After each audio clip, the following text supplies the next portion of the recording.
Introduction, Adam. Thank you. I really appreciate that. It's really great to be here today. As Adam mentioned, I'm going to talk about being a percussionist. What is it to be an auxiliary percussionist? So we go to school, we learn how to play percussion instruments. Myself, I started off as playing drums when I was in grade 3. And then I went the whole university route, training to be a classical percussionist. Then after I had my master's degree, I ended up getting this job with this band called Barrage. And in that band, I was able to develop my percussion skills. So they were looking for a drummer slash percussionist. And so I didn't really know how to do that, but I knew how to do multiple percussion setups. So I created this multiple percussion setup. And then I didn't know how to play the styles of music that I was being hired to do. So I was like, well, how do I do this? So I ended up going, okay, well, I'm just going to create what I hear in my head, which at the time was becoming from a classical percussion background. I decided I played to melody. So I started creating all of these sort of melodic arrangements of what I heard as a percussionist. So I would have like cowbells, woodblocks, tambourines, and then it was sort of like a cocktail drum set. And then, after that, then they decided to hire a drum set player in the band, and so then they wanted me to move to percussion. I should also mention, when I first got into the band, they said, you play boron, and I said no, and they handed me one and said learn, so then I had to learn boron. And when they added the drum set player, they said, we'd like you to play congas. And they said, do you play congas? And my reply was, I've played congas. And basically a little bit here and there. And I got off the phone with the musical director, and I called up my buddy Jean. And I said, Jean, I need a lesson right now. And then I learned how to do all of that stuff. So the point behind all of this is I want you guys to make sure that you explore all things percussion, because you never really know what direction percussion is going to take you. When I was trained to become a simple percussionist, I never thought that I would end up doing all of this other percussion stuff along the way.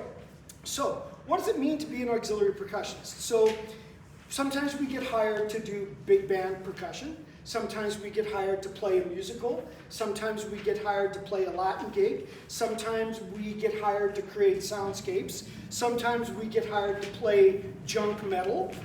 Sometimes we get hired to do all sorts of different things. So what I'm going to talk about a little bit today is how do we do that? Because a lot of times we do not have scores. We do not have music.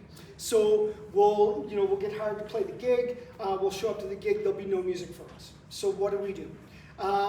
And what sounds are appropriate for the gig? So there's a few things that you kind of got to look at when you're being hired for the gig. So what is the gig? Who are you playing with?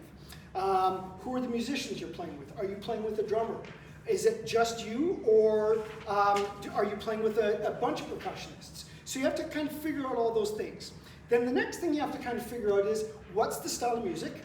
So that's going to tell you what sort of instruments to bring. Then the other thing is going to be, what is the venue? Because if you're playing more of a classical gig, you're going to do certain things differently than you would if you're playing with a DJ in a nightclub, right? So, because these are two very, very different gigs. Or if I'm playing Latin percussion in the CPO versus playing a pop show with the CPO, they're going to be very different, different styles of playing and how you play. So these are all the sorts of things that you need to ask yourself. So then the other thing is, so when we're creating all of these colors and sounds and textures and things like that, what sounds are going to be appropriate? And if you're in rehearsals with the person that's hired you to do the gig, you need to have those discussions with that person before you just start playing certain instruments. Because you don't want to do something that is going to disrupt them in their performance. Everything that we do as a percussionist is to support the musicians that we're playing with. Unless we're doing a solo percussion thing, and then it's of course all about us. But if you're playing with a musician, you need to be able to ask them and make sure that they're cool with what you do. So for example, Johnny Summers in Calgary Jazz Orchestra, he hates the wind chimes. Absolutely hates them. And we'll talk a little bit about wind chimes as well, because wind chimes played incorrectly are not good. Just saying. So there's all these things that you have to ask yourself about what you're doing. So what I'm going to do is I'm going to talk a little. Okay, I guess I'm trying to figure so then you decide what you're playing. You know what kind of music you're playing. You know what instruments you're going to need. Then you need to create your setup, because of course every setup is going to be different depending on the gig that you're playing. So you got to figure out what instruments you need.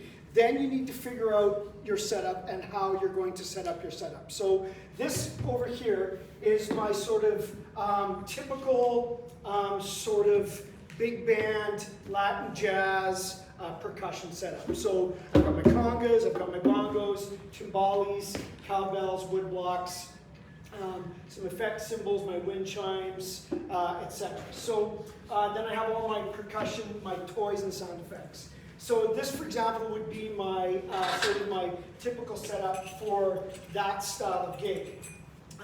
Sometimes I might just be playing just the cajon, or I might have like a cajon/drum set setup, where maybe I have like a hi-hat with my left foot, or maybe some cowbells with my feet, or tambourines with my feet. Often I'll have, a couple of congas right here. I'll put that similar setup over there on my right-hand side with my ride cymbal and maybe a crash cymbal and some cowbells and woodblocks, and then I can do congas with my left hand and other like ride cymbal with my right hand, and then I can do sort of my drum set stuff with my left hand on the cajon. So just depending on what the gig is, that's going to create your setup. If it's a huge setup, like you're playing for a musical and you've got like a room of percussion, then you have to take a lot of time figuring out your setup, putting things where you're going to put your things, your different instruments. And that setup will probably change as you learn the music and as you get things up to tempo. You'll be like, oh, that didn't work having that there, I need that over there, or I need another wood block over here because I don't have time to get there. So all of these things, all the ergonomics of your percussion setup, and then practicing the choreography of your percussion. So where are you moving to, from where to where in your setup, and moving back and forth. Often when I'm doing a big band setup, I'll have a vibraphone here, or a set of bells or a xylophone. And then it's about making sure you've got two different music stands, so then making sure you know where your music is, if you need to turn that page there, because when you come back from xylophone here, you would need to make sure you're at the right spot in the music. All of these things are the things that we have to think about when we are an auxiliary percussionist. And then, like I said, you have to practice all those things and getting comfortable with doing all of those different gestures. So what I'm going to do for you guys is I'm going to go through and I'm going to demonstrate a whole bunch of my weird percussion sounds, all the things that I've collected in my travels around the world, which, like as was mentioned, I was very lucky to travel around the world for 10 years. And one of the things that I would do when I had time off, I would find the local music store and I would go and look through their percussion collection, and I was able to acquire a lot of really cool instruments. So, so the first thing I'll go through is let's just talk a little bit about the different sort of wind chimes. So, of course, these are your standard wind chimes. And wind chimes, so there's this common thing, and I think part of the reason why a lot of musicians hate wind chimes is that percussionists will go, oh, there's an empty spot, I'm going to stick wind chimes in there, okay? That's the wrong place to put wind chimes, okay? Silence is golden, right? So we need to make sure that we don't just put a sound into an empty space because we go, oh, there's my space to put sound in. Now, as percussionists, we do create color and texture, so that is part of our job. And part of creating those colors and textures is putting those sounds into those holes, right? So it's about having that common sense to go, okay, where can I put something and how am I going to put it in there? So for example, I might just do something like that, where it's just like a little sort of shimmer on something. Maybe I'll do a very gentle wind chime, either up or down.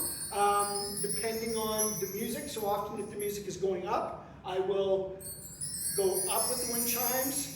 If it's the phrase, the musical phrase is going down, I'll often go down.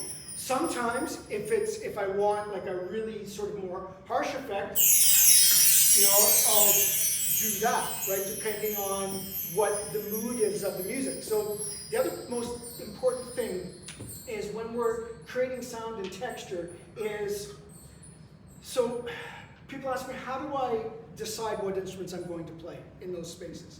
So music to me is all about emotion and feelings. So what is the emotion of the music? Is it slow? Is it somber? Is it intense? Is it angry? Is it like rage? Is it serenity? What is the emotion and the feeling? And that's going to guide me with what sound I'm going to play.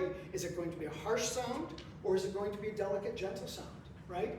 And so for example, with the nut rattles, obviously, this is a very gentle sound, right? So these are kind of used like a wind chime, where I'll use it to kind of fill space sort of gently. There's the bamboo wind chimes. We go put a little sound like that in. There's this nut rattle, which is just a bigger nut, and again, this can be quite soft, but this can also be really loud, depending on how I play it, right? So continuing on with the nut rattles, then I'll also have this one as opposed to that one. These are the first ones that came out, and then Don Bob's and Meinl and a couple of the other companies have come out with these here. But this, for example, I can move, right? Because that's the other thing. So I can move sounds around my space.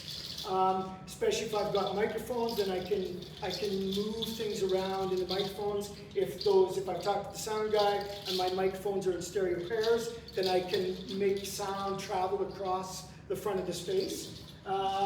This is another similar type of nut rattle, but this one is something kind of disgusting. This is your goat's toenail shaker. So it's similar to the nuts, but a little bit different there. Then we have our sort of our bell sounds. So whether, what am I doing with my bell sounds? Often I'll do these two together, or create sounds that way, or I will even sometimes play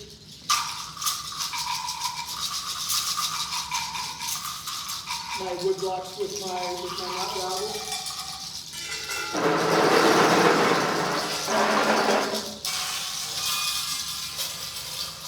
Whatever, right?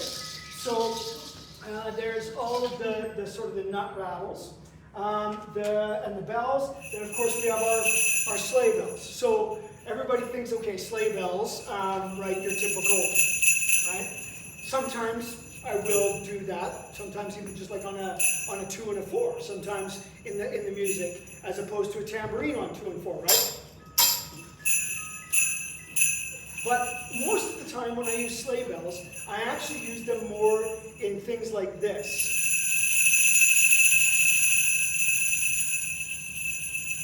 So then the next thing is, how long do you make a sound go for, right? So sometimes it might be fast. Other times you might want to let that sound simmer underneath a whole phrase, for example. So in the listening suggestions, I've kind of put a few people. One of the first people on the list is this percussionist named Airto Maria. And Airto is one of the guys that I got a lot of. He is a master of sound. And I would often do things too quickly. Some of the sounds that I would make, I noticed that I was doing sounds too quickly. And when I listened to Airto, he would do like that sleigh bell thing for 16 counts. And I was like, oh, okay, so I don't have to do things so short. I'm a little bit, a little bit ADD, and so my attention is kind of all over the place sometimes, and other times I need to make sure that I'm making that sound go for a long time. All right, so carrying on with different sort of rattles. Of course, we have our basket shakers, the kashishi, right? So again, I could play a rhythm, or maybe a lot of times I will just use these shakers to create sound effects, right? So the various kashishi. Maracas are the same sort of idea. And again, with the maracas, what maracas am I going to use? Am I going to use, these are little rawhide maracas. So the thing I like about these maracas is that if I'm playing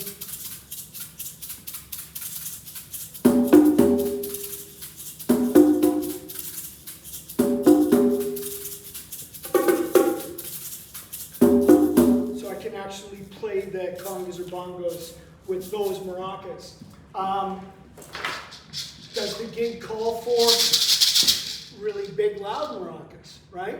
These are often, I see these in most schools, which is great. But then the student's trying to play something really delicate and dainty, and it's like they got to play pianissimo, and they're like, and the band teacher's like, hey, softer, softer, and you're just like, right? So then do you grab egg shakers or the little egg maracas or whatever?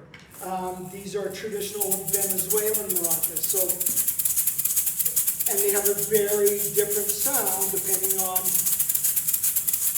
what you're going to play. So again, what instruments are going to be appropriate for the gig?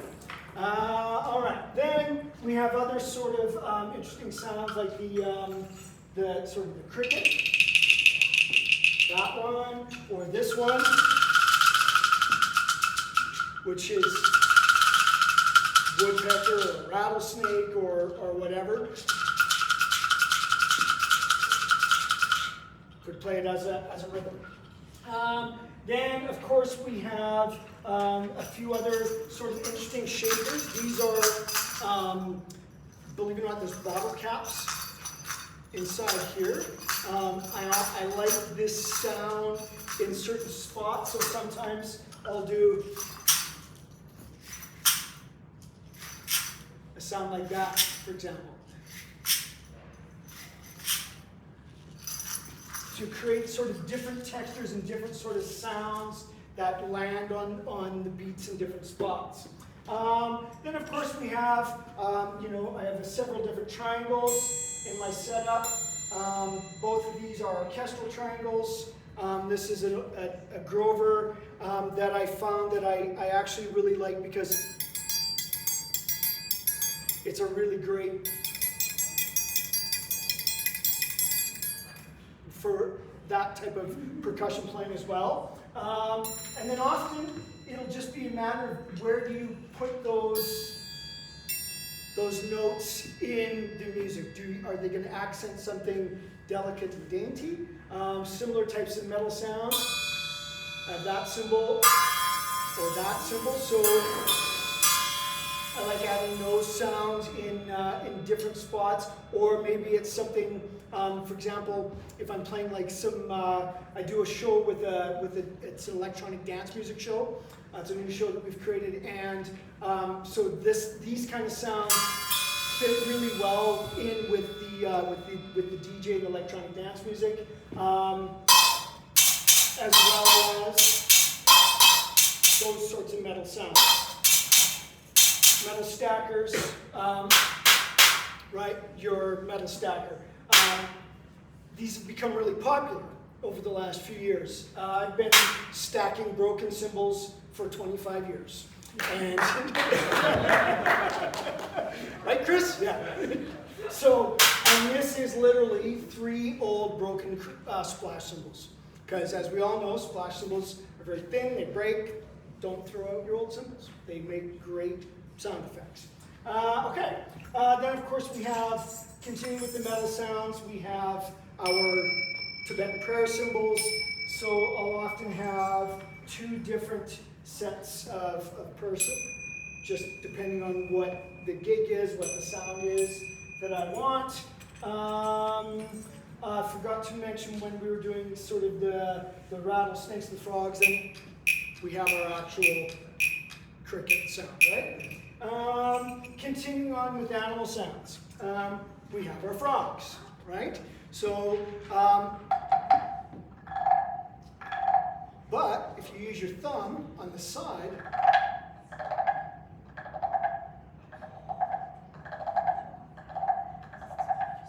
then you can actually get it to sound.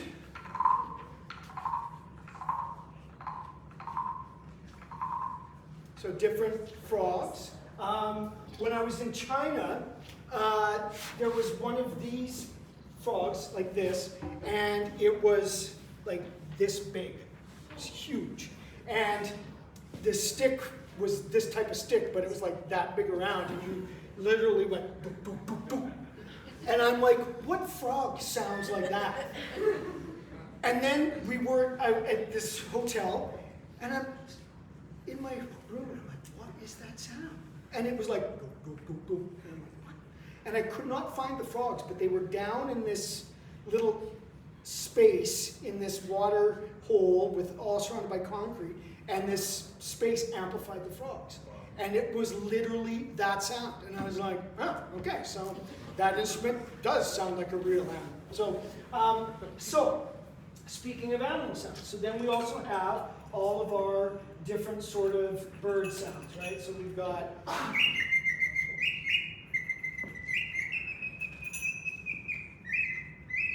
so this little whistle is got two little spots on the side.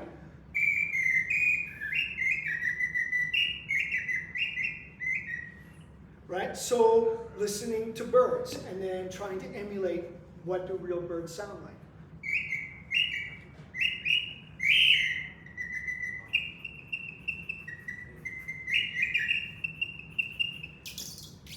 This little guy is one of my faves.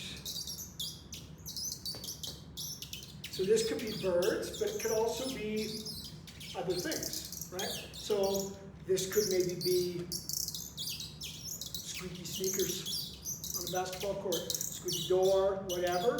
So we've got that bird sound.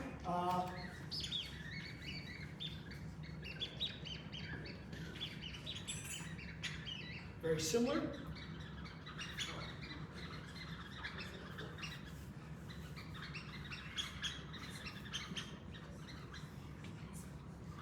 Udders. It's called udders. Yeah, this is one of my faves. Then of course we have the,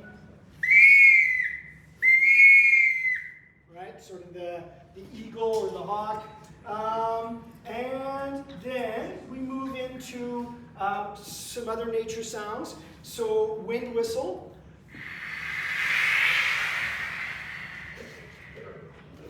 Thunder drum.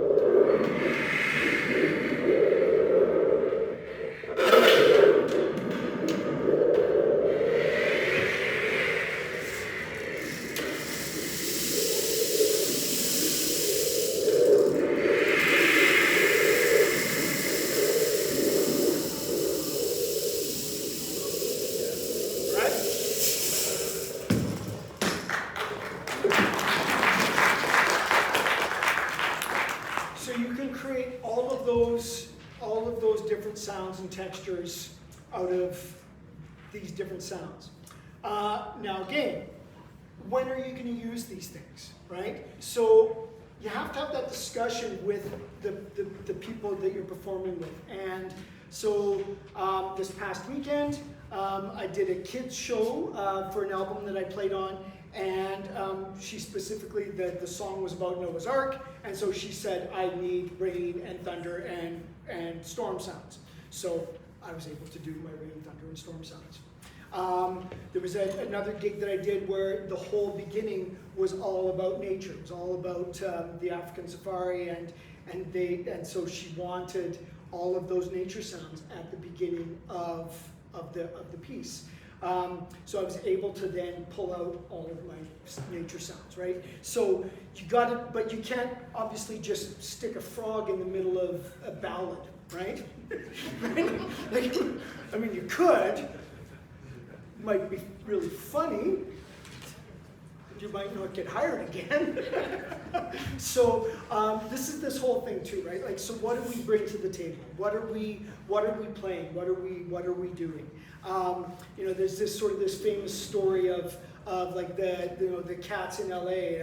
I heard this at a drum conference, and it was like there's a ton of drummers in LA that have played with everybody once.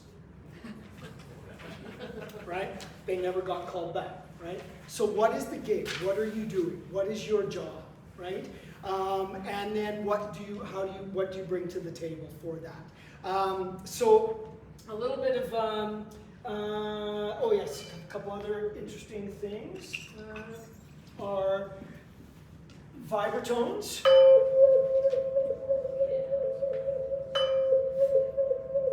Right, so things like that. This is a pretty cool instrument that is very similar. This is called a Burma bell. Let's see here.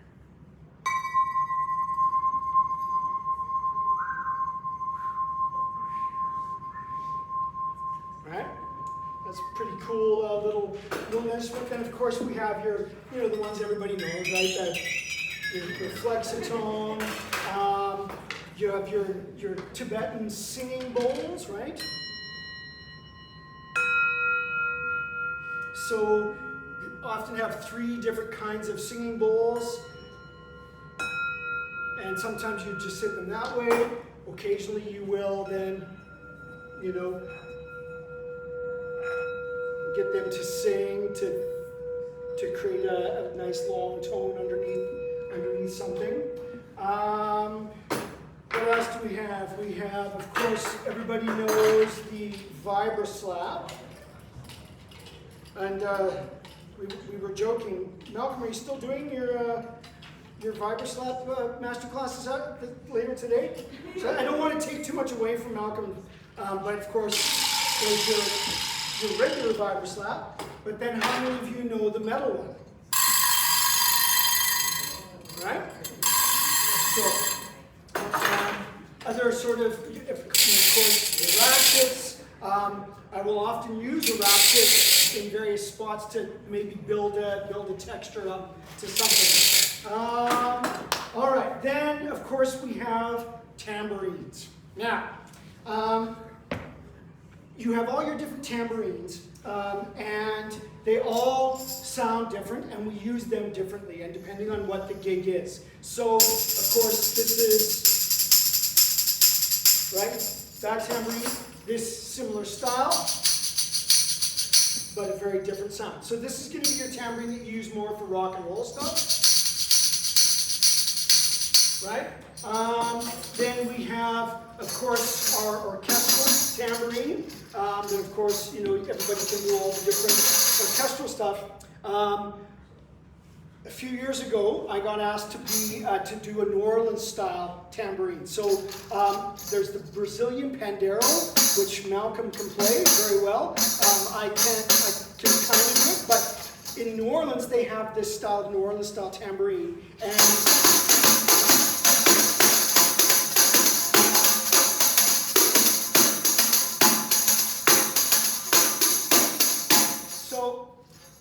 you could use that tambourine, you could use a smaller one.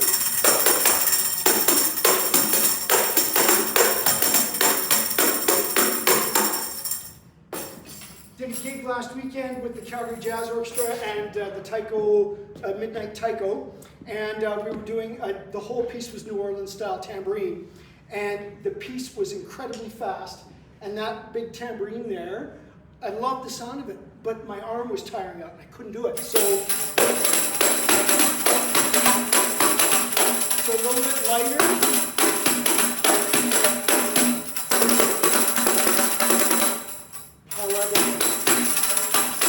However, you're going to play the tambourine. So if you're doing a soul gig, right, and you're going to need lots of tambourines for a soul gig. So if I'm playing a soul gig, I will bring 6 or 7 different tambourines because the soul music is all about the tambourine. So you're going to have all those different tambourines. And I think Chris played the soul show, and the soul show traveled with 16 tambourines, was it? Yeah, at least. Yeah. The show traveled with 16 different tambourines for the percussionists to play. So that's how important those tambourines are. So again, what's the gig? What's the style of music? So, now, speaking of that, so if I'm playing a gig and I'm in the back and I'm just 5 minutes? 10 minutes. Okay, great. So maybe I'm in the back and I'm just doing that. Or what if I need to be that show percussionist? So my background was musical theater growing up. I love to perform. I love to entertain, right? So I love being that gregarious, over-the-top percussionist. The guy that's like putting on a show for the folks, right? That's what I love to do. So, for example, we were playing a show and you need to get the crowd going. You need to get the crowd clapping. So you come up with your tambourine and you're like, all right, everybody, here we go. Right? And maybe that's all you do. Right?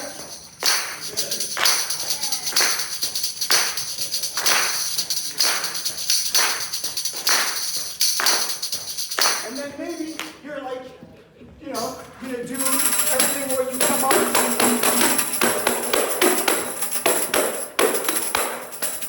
whatever, right? Doing all the tricks and all the showman stuff.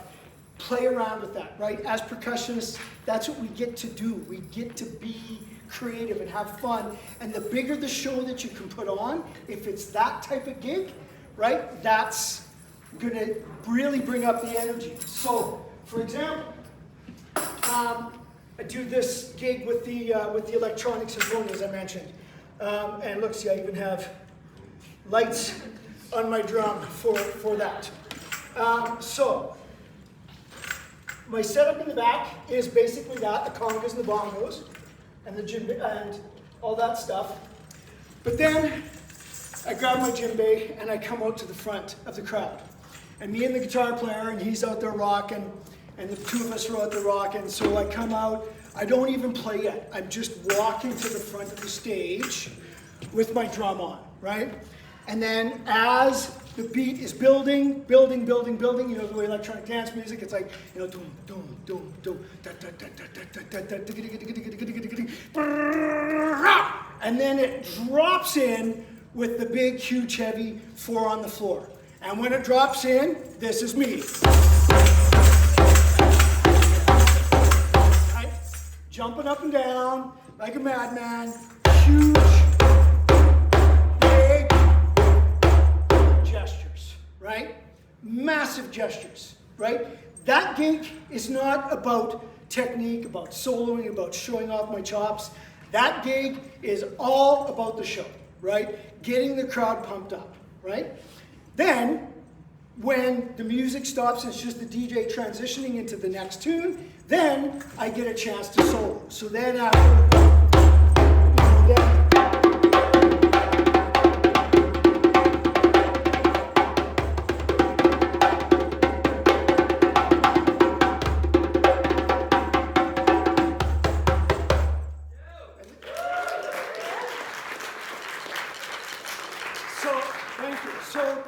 then I get my chance to show off, right? Me and the drummer, we get to solo, we get to trade off. But we know our place in the music. So when the music is just thumping, I'm doing that, or I've got a great big Chinese barrel drum, and I'm using, you know, great big giant sticks. I'm actually even using like plastic light up sticks that when you strike the drum, they light up. Because it's, again, that's all about the show, right? What are the other drums, right? Are we playing doumbeks?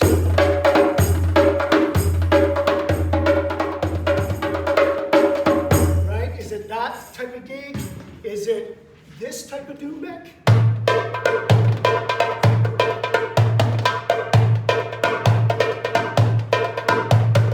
Right? playing congas and bongos. So depending on the tune, if it's like a funk tune or something like that, and I'm playing, I often think of the congas more as what are you going to play where and when, right? So congas I think of as more they're sort of more groove, and for me congas are more verses, and bongos end up kind of being more choruses or bridges. I find that bongos kind of take the energy up that next level. So if I'm playing, and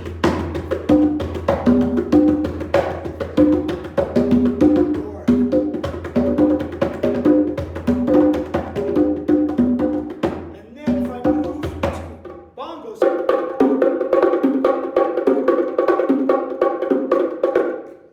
the energy just goes up, right? And so I'll often use bongos in those places to bring up the energy. Then maybe you're playing cowbell as quarter notes, and you're doing your tambourine on 2 and 4. Right? Then perhaps you do cowbell, right?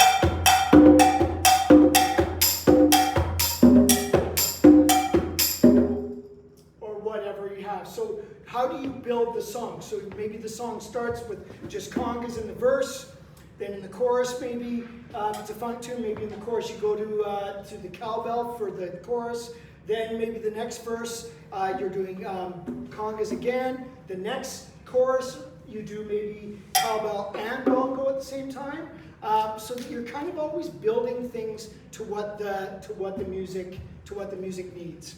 All right, so how much time do I got? 4 minutes. So, I think that's, of course I didn't even play all the gongs. You got, of course, all your Chinese ring gongs, your bender gongs.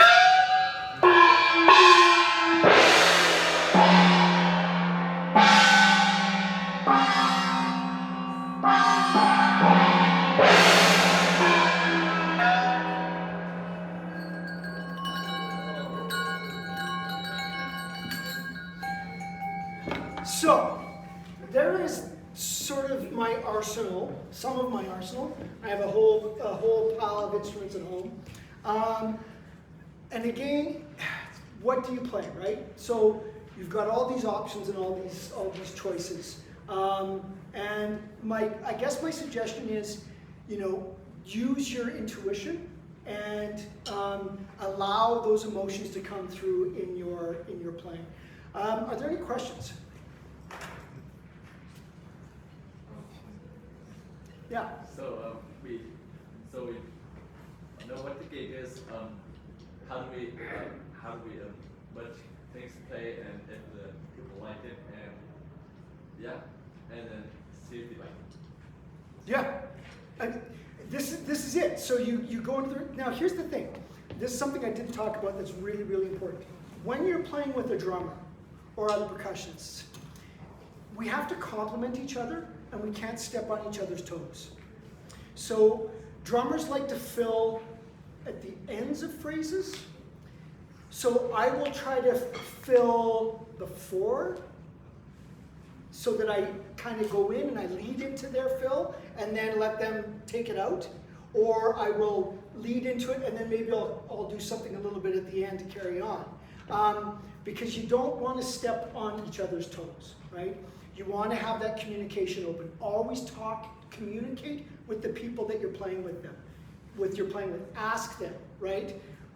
Is it working for you? Do you like what's happening? Is there something more you would like? What's not working, right? Have those conversations with the people that you're playing with.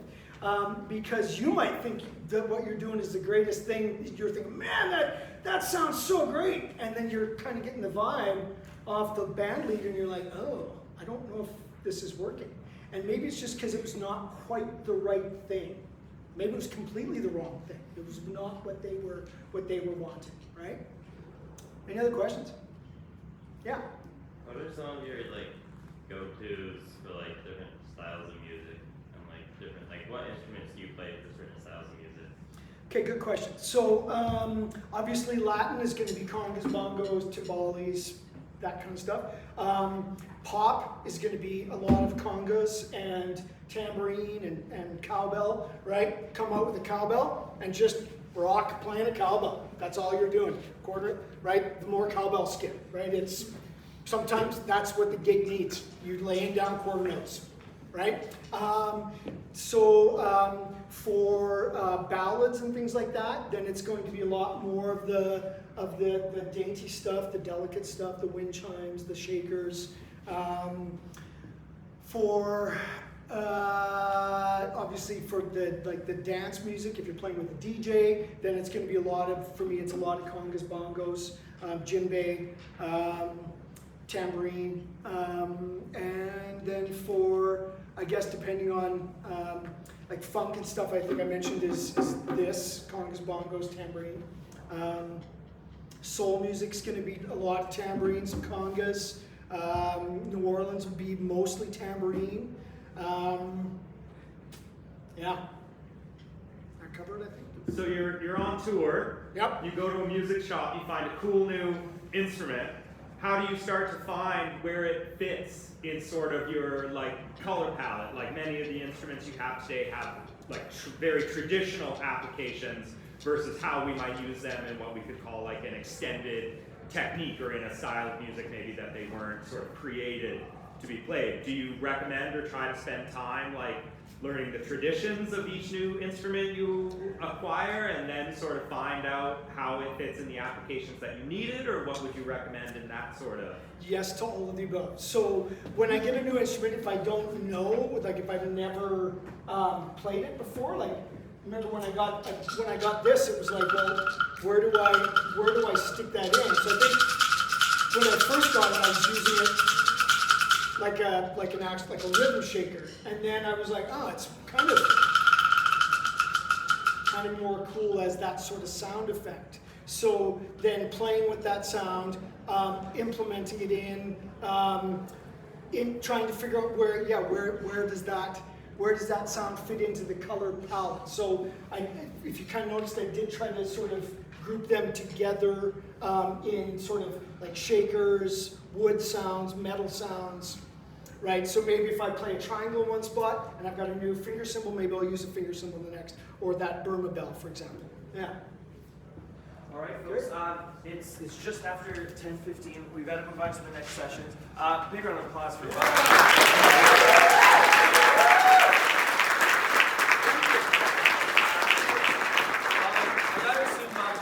for more questions.